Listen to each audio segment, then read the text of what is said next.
गए भैया? मैडम यही उतर जाइए। यहाँ घर है क्या तुम्हारे फूफा का? यहाँ नहीं है, बस वो आगे जाके गली में घर है भैया। आगे चलो। आगे ऑटो जा नहीं पाएगा। क्यों? क्योंकि आगे रोड कच्चा है, पूरी रात बारिश हुई है, चक्कर में कीचड़ कीचड़ हो रखी है। तुम तो कह रही थी जहाँ तुम्हारे फूफा ने घर बनाया है वहाँ 35 फुट का पक्का रोड है। अरे तुम चुप रहो ना 2 मिनट, मैं उसे समझा रही हूँ। भैया घर आगे है, आगे चलो। अरे ये तो उतर गया। अरे कोई ना कोई परेशानी जरूर रहती है। अरे क्या परेशानी है भैया, क्यों नहीं चल रहे हो आगे? मैडम जी आपने रूपनगर की बात करी थी, रूपनगर मैंने आपको लाके छोड़ दिया, अंदर जाने की आपने बात की नहीं, मैंने बताया नहीं। अरे चल लेना, जहाँ कीचड़ होगा वहाँ से वापस घुमा लेना। अरे आप समझ क्यों नहीं रहो बाबूजी, आप खुद देख लो, अंदर इतनी भी जगह नहीं है कि ऑटो मुड़ाया जा सके, और यहाँ के लोग इतने बदतमीज है कि उल्टी सीधी स्कूटी और बाइक आगे घुसेड़ देंगे।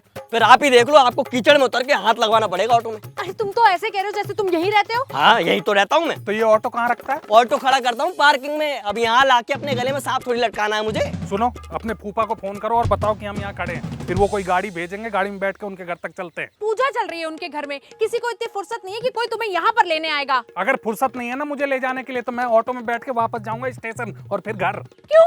क्यों क्या सुना नहीं तुमने? ये क्या कह रहा है? आगे कीचड़ है, फिर उतरूंगा, कहीं मेरे कपड़े गंदे हो गए तो। बस परायों की बात का विश्वास करना तुम तो। मैडम ये अपने यहाँ पढ़ाई की बात नहीं है, जो है मैं बता रहा हूँ, बाकी आपकी मर्जी। हमारी मर्जी का कर ही कहाँ रहे हो तुम भैया? अरे चल लेना भाई, चल। ना बाबूजी मैं नहीं जा पाऊंगा। अरे भाई 150 ज्यादा ले लेना। अभी दे रही हूँ फालतू, वैसे भी स्टेशन से यहाँ तक के ज्यादा पैसे मांगे इससे। क्या ज्यादा ले रहा हूँ? कितने पैसे लगते हैं स्टेशन से यहाँ तक के? आपको नहीं पता कितने लगते हैं? अरे मेरी छोड़, तू तो रोज चलाता है ना ऑटो, कितने लगते हैं? ऐसा है मैडम, जो जेन्युइन कराया जाता है वो मैंने आपको बताया, आपकी समझ में आया, आप ऑटो में बैठे, मैंने खींच के जबरदस्ती आपको ऑटो में नहीं बिठाया।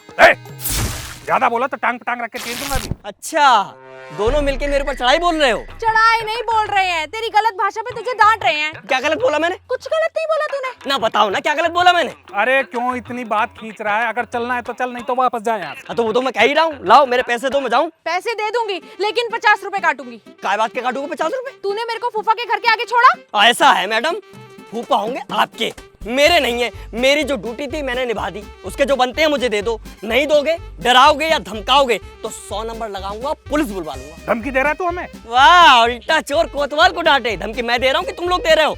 एक तो गरीब आदमी को परेशान कर रहे हो, ऊपर से ऐड दिखा रहे हो। क्या ऐड दिखाई हमने? तो कितने में बात तय हुई थी? 250 में तय हुआ था। हाँ तो 250 रुपए मेरे हाथ में रखो और मुझे जाने दो। अरे 250 रुपए के लिए चिक चिक चिक चिक, जब भी तुम्हारे किसी फैमिली फंक्शन में आओ तो बिना चिक चिक किए ना कोई फंक्शन होता नहीं है। 250 रुपए नहीं हुए, 2500। ये पकड़। ऐसे कैसे पकड़? या तो तू 250 में मुझे फूफा के गेट के आगे छोड़ेगा या 200 में ही जाएगा। ऐसा है मैडम, अब ये ज्यादा हो रहा है। बाबूजी समझा लो, देखो गरीब आदमी की हाय बहुत बुरी लगती है, मेरे 250 रुपए दिलवा दो। अरे दे दो ना 250 रुपए, तुम भी कम थोड़ी हो। तुम बता नहीं सकती थी? अपने फूफा से बोल देती कि एक गाड़ी भेज देते स्टेशन, तो ये कीचड़ विचड़ का झंझट तो नहीं रहता। ला तो तुम भी सकते थे ना अपनी टाटा सुमो। हाँ टाटा सुमो लेके आऊं, 280 किलोमीटर तेल के पैसे देते तुम्हारे फूफा। तेल में ही उलझे रहना जिंदगी भर, इसीलिए तो ग्राम विकास अधिकारी के ग्राम विकास अधिकारी रह गए। पैसे दे दो। हाथ पीछे। पैसे मैं तुझे तभी दूंगी जब तू मुझे फूफा के घर के आगे छोड़ेगा। अरे बाबूजी आप समझा के। पप्पू, अरे दीदी जीजा जी पाए लगू। खुश रहे।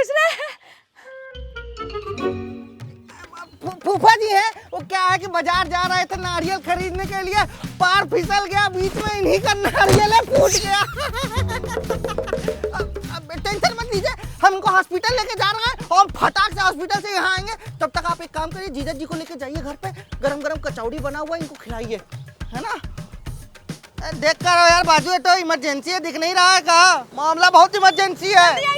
हाँ दीदी आ रहे हैं, फटाफट से आ रहे हैं एकदम। देखा बाबूजी, अब हुआ विश्वास। अरे चल भाई चल, अरे तू बैठ बैठ, अरे स्टार्ट कर। लेकिन कुछ नहीं, मैं नहीं जाऊंगा तुम्हारे फूफा के किराए पर बेस में, समझी तुम? मैं चला, स्टार्ट कर इसे। और हाँ, अपने फुफेरे भाइयों को बोल देना वो वापस छोड़ेंगे, मैं नहीं आऊंगा तुम्हें लेने। हटो पीछे, हटो। हाँ जाओ, मत करो अटेंड मेरे फूफा का गृह प्रवेश, लेकिन एक बात सुन लेना, मैं भी तुम्हारे घर वालों के किसी भी फंक्शन को अटेंड नहीं करूंगी, बता रही हूँ मैं तुम्हें। क्या बचपन है, मेरी बात तो सुनो, मैं फूफा को क्या जवाब दूंगी? अरे इतनी दूर आई क्यों थे जब वापस जाना था? हद ही हो गई इस आदमी की, बहुत ही अड़ियल है। सुनो, अच्छा ठीक है, मैं फूफा से गाड़ी मंगवा लूंगी। हाँ नमस्ते। जीजा जी नहीं आए? जीजा जी बस आ ही रहे थे, वो क्या है वो बड़े प्रोजेक्ट में फंस गए। हाँ पकड़ के बैठी है, आगे बहुत कीचड़ है, सुबह से 5 लोग गिर गए, छठवीं आप ना हो। कुछ भी मत बोल।